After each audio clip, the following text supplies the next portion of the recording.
লাগবেই, তাই না? আর আমি যদি এখন একটু তাড়াহুড়া করি তাহলে সব কিছু নষ্ট হয়ে যাবে। আর এক সপ্তাহ পরে ওর না অনেক দিন ছুটি আছে, তখন আমরা দুজন বেড়াতে যাব। গিয়ে ওর কাছ থেকে আমি নিজের নামে সব কিছু লিখে নিব, তারপর সময় মতো ওকে ডিভোর্স দিয়ে দিব। ঘুরতে নিয়ে যাওয়ার কি দরকার? তুমি চাইলে আজকেই আমাকে ডিভোর্স দিতে পারো। আরে তুমি সব কি বলতেছো? আমরা বেড়াতে যাবো না? আমরা তো ওইসব প্ল্যান বেড়াতে করতেছি। তো অবশ্যই যাব। তুমি আমাকে ঘুরতে নিয়ে যাবে, আমার সমস্ত কিছু লিখে নেবে, তারপর আমাকে প্ল্যান মতো ডিভোর্স দিয়ে দেবে। না না, নয় না, আমরা তো এই বেয়াদব, একটা কথা বলবা না।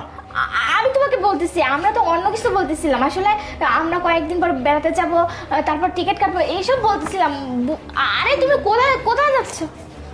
দাঁড়াও না, চুপ করে দাঁড়িয়ে থাকো, কিছু বলো না, মাথা গরম আছে এখন। নয় শোনো, ফোন এখানে কোথা? আমি দেখাচ্ছি ভিডিওটা, 1 মিনিট। দেখতে পাচ্ছ? ফোন ফোন এখানে? ফোনটা আমি সকালে এখানে রেখে গেছিলাম। তোমাকে জড়িয়ে ধরার নাম করে আমি এই ফোনটা ভিডিও অন করে এখানে রেখে গেছি, শুধুমাত্র তুমি কি করো এটা দেখার জন্য। ওই ছেলেটা আসলো, ওকে জড়িয়ে ধরলে, তারপর বিছানায় গেলে দুইজন।